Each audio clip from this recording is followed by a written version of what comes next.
Pulau Jeju. Jika dulu tempat ini terkenal sebagai destinasi wisata indah di Korea Selatan, kini tidak lebih dari zona kematian. Sudah bertahun-tahun, Pulau Jeju jatuh ke tangan monster.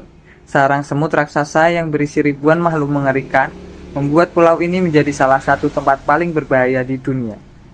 Pemerintah Korea Selatan telah berulang kali mengirim hunter terbaik mereka untuk merebut kembali pulau ini. Tetapi, setiap kali ekspedisi dilakukan, hasilnya selalu sama, kegagalan dan kematian. Namun, kali ini berbeda. Bukan hanya Korea Selatan yang ingin mencoba kembali, Jepang ikut serta dalam misi besar ini, mengirimkan hunter terkuat mereka, termasuk Goto Ryuji, hunter S-Rank nomor 1 di Jepang. Bagi banyak orang, Goto adalah pahlawan, legenda hidup. Namun, bagi sebagian orang lainnya, ia adalah pria arogan yang terlalu percaya diri. Dan disinilah kisah tragis dimulai. Di tengah hutan Pulau Jeju, bau darah dan kematian menguar di udara. Seorang hunter Jepang bernama Kei merangkak di balik keruntuhan pohon. Tubuhnya penuh luka, napasnya terengah-engah. Kei tidak bisa percaya dengan apa yang baru saja terjadi. Bagaimana bisa ini terjadi? Sekitar 5 menit yang lalu, ia masih berdiri di antara para hunter Jepang lainnya, percaya bahwa mereka bisa mengalahkan monster yang ada di depan mereka. Namun, dalam hitungan detik, semua berubah menjadi mimpi buruk. Goto Ryuji, hunter yang paling mereka andalkan, mati begitu saja. Satu serangan, hanya satu tebasan cakar. Kepala Goto terpisah dari tubuhnya. Wajahnya yang selalu penuh kepercayaan diri, kini membeku dalam ekspresi terkejut dan tak percaya. Kepalanya jatuh ke tanah, darahnya mengalir membentuk genangan merah. Para hunter Jepang lainnya ketakutan. Mereka berteriak, mereka mencoba kabur. Tapi tidak ada tempat untuk lari. Dalam hitungan detik, Raja Semut menghabisi mereka satu persatu. Cakar tajamnya memotong tubuh, membuat organ-organ dalam terbuai ke tanah. Hunter yang mencoba melawan langsung terbelah dua. Hunter yang mencoba kabur dalam hitungan sekejap sudah tertangkap dan dicabik-cabik hidup-hidup. Kei bisa mendengar suara jeritan teman-temannya, suara tulang yang patah, dan bau busuk kematian. Dan sekarang, ia satu-satunya yang tersisa. Tidak ada harapan, atau mungkin ada. Pelan tapi pasti, suara itu menggema di tanah yang dipenuhi darah, seakan menjadi pertanda datangnya sesuatu yang luar biasa.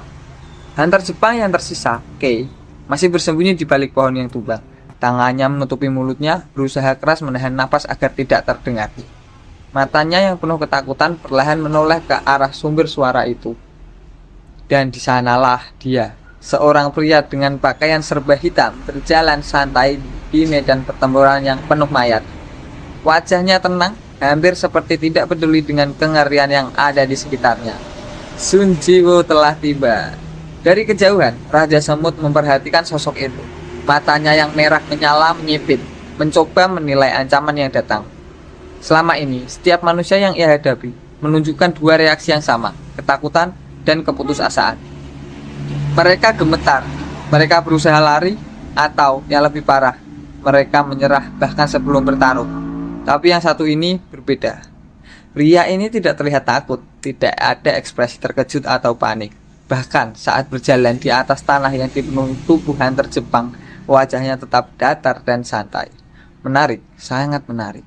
Siapa kau? Raja Semut akhirnya bertanya. Suaranya terdengar tajam dan dingin. Apakah kau Raja Manusia? Suara itu terdengar dengan keheningan yang menegangkan. Sun Jiwo berhenti berjalan. Ia menatap langsung ke arah Raja Semut dan tersenyum kecil. Bukan senyum angkuh, bukan senyum meremehkan. Lebih seperti senyum seseorang yang menemukan lawan yang sepadan. Angin di Pulau Jeju tiba-tiba terasa lebih dingin. Udara penuh dengan aroma anyir darah. Mayat para hunter Jepang masih bergelimpangan di sekitar mereka, menciptakan pemandangan yang mengerikan. Namun di tengah kehancuran ini, hanya ada dua sosok yang saling berhadapan. Sun Jiwo dan Raja Semut. Sebuah konfrontasi antara dua raja. Sun Jiwo tetap diam di tempatnya. Tangan santai di samping tubuhnya, sementara Raja Semut mulai melangkah perlahan mendekat. Matanya yang merah bersinar tajam meneliti Jinwoo dengan penuh ketertarikan. Apakah kau Raja Manusia? Tanyanya sekali lagi. Tidak ada jawaban, hanya kesunyian yang menggantung di antara mereka. Sun Jiwoo tidak merasa perlu menjelaskan apapun. Sebaliknya, ia hanya tersenyum tipis, dan dalam sekejap, ia menghilang. Raja Semut hampir tidak bisa mengikuti gerakannya. Kemana dia pergi? Dalam sepersekian detik, tubuh Jinwoo lenyap dari pandangan, meninggalkan bayangan samar di tempatnya. Raja Semut segera bereaksi. Ia mengayunkan cakarnya ke arah kiri, berharap bisa mengenai targetnya. Namun yang ia serang hanya udara kosong. Dia terlalu cepat, pikir Raja Semut. Tapi setelah ia melakukan sesuatu, sebuah rasa sakit yang tajam menjalar di punggungnya. Darah hitam menyembur ke udara. Jinwoo muncul di belakangnya. Belati hitamnya masih meneteskan darah segar. Ia berhasil melukai Raja Semut dalam satu serangan. Darah hitam menetes dari belati Sun Jiwoo. Raja Semut merasakan sensasi aneh yang tidak pernah ia rasakan sebelumnya. Sakit. Monster seperti dirinya seharusnya tidak merasakan sakit. Ia menoleh perlahan, menatap manusia di belakangnya dengan pupil menyempit. Sun Jiwoo masih berdiri di tempatnya, tatapannya tenang, seakan serangan tadi bukanlah sesuatu yang besar baginya. Sebaliknya, ia tampak seperti sedang bersenang-senang. Menarik, Raja Semut menyeringai. Meskipun darah masih mengalir dari punggungnya, ia mengangkat cakarnya yang tajam dan berkata dengan suara dalam, "Kau manusia yang berbeda, aku bisa merasakannya." Sun Jiwoo tidak menjawab. Sebaliknya, ia mengangkat satu tangannya dan berkata dengan suara pelan, "Bangkit." Suara di Pulau Jeju berubah drastis. Tanah mulai bergetar, bayangan yang tadinya diam di tanah mulai bergerak seperti asap hitam yang hidup. Dari dalam kegelapan, satu persatu sosok bangkit dari kematian. Hunter Jepang yang sebelumnya mati, tubuh mereka berubah menjadi prajurit bayangan. Dengan mata biru bersinar, di antara mereka, sosok yang paling menonjol adalah seorang prajurit berarmor merah tua dengan pedang besar di tangannya. Aigris. Raja Semut menatap pemandangan ini dengan mata yang penuh keterkejutan dan kekaguman. Apa ini? Kau bisa mengendalikan kematian? Sun Jiwoo menatapnya tanpa ekspresi. Aku lebih dari sekedar raja manusia. Aku adalah raja bayangan. Dan dengan satu gerakan tangannya, pasukan bayangan menyerbu. Apa yang baru saja terjadi? Raja Semut tidak bisa mempercayai apa yang ia lihat. Mayat yang sebelumnya sudah ia bunuh bangkit kembali. Tapi mereka bukan manusia lagi. Tubuh mereka dipenuhi energi hitam pekat, mata mereka bersinar biru, penuh dengan kebencian yang dingin. Sosok yang paling menarik perhatian adalah kesatria berarmor merah tua yang berdiri di barisan paling depan. Dia tampak lebih kuat dari yang lain. Pedang besar di tangannya memancarkan aura kematian, dan posturnya menunjukkan kesetiaan mutlak kepada Jinwoo. Makhluk-makhluk ini, apakah mereka hidup atau mati? Tapi Raja Semut tidak punya waktu untuk berpikir lebih jauh. Mereka mulai menyerang. Serang. Perintah Jinwoo diucapkan dengan suara rendah, tapi dampaknya sangat luar biasa. Seolah satu dunia bergerak mengikuti kehendaknya. Pasukan bayangan langsung menyerbu ke arah Raja Semut. Aigris melompat ke depan, pedangnya melesat dengan kecepatan yang luar biasa. Raja Semut mengangkat cakarnya, menangkis serangan itu. Kekuatan benturan membuat tanah di bawah mereka retak. Raja Semut mundur beberapa langkah, mereka beratnya serangan satria bayangan ini. Namun, sebelum ia bisa menyeimbangkan diri, serangan lain datang dari sisi kiri. Pasukan bayangan lainnya mulai menyerang dari segala arah. Mereka tidak memberi kesempatan untuk bernafas. Raja Semut mulai mengayunkan cakarnya dengan cepat, mencabik-cabik beberapa bayangan dalam sekali serang. Tetapi, tidak peduli berapa banyak yang ia bunuh, mereka terus bangkit kembali.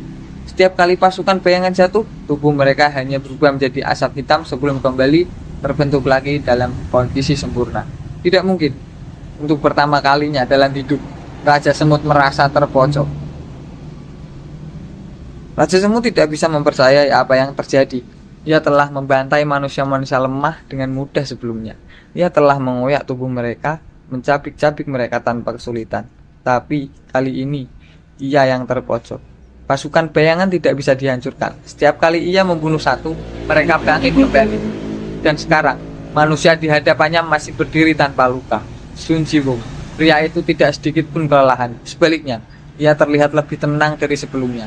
Seakan semua ini hanyalah pemanasan. Raja Semut menggeram marah. Lalu, ia tahu tidak bisa menang jika terus seperti ini. Ia harus menyerang manusia itu langsung, tanpa ragu. Ia melompat dengan kecepatan penuh, cakarnya siap menusuk kepala Sun Jiwoo. Namun, dalam sepersekian detik sebelum serangan itu mengenai Sun Jiwoo, Sun Jiwoo menghilang. Sebelum Raja Semut bisa bereaksi, tiba-tiba sebuah belati menembus dadanya. Kau terlalu lambat. Suara Sun Jiwo terdengar tepat di belakangnya. Raja Semut terkejut dan kesakitan. Dia menunduk, melihat belati hitam yang menancap dalam tubuhnya. Darah hitam mulai mengalir deras. Jinwo memutar belatinya, menciptakan rasa sakit yang luar biasa. Raja Semut menjerit, tapi ini belum selesai. Jinwo menarik belatinya kembali, lalu mengayunkannya ke atas dalam satu gerakan cepat. Darah menyembur ke udara. Raja Semut terpental ke belakang, tubuhnya penuh luka dalam.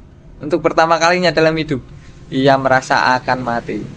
Raja Semut jatuh berlutut, kakinya gemetar, tangannya mencoba menahan luka di dadanya. Aku tidak bisa kalah.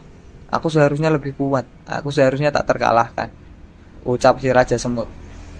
Sun Jiwo berjalan perlahan ke arahnya. Langkahnya tenang, tatapannya dingin. Ia mengangkat belatinya sekali lagi dan tanpa berkata apapun, belati itu menebas leher Raja Semut. Kepalanya terlempar ke udara, darah hitam menyembur dari leher yang terpenggal.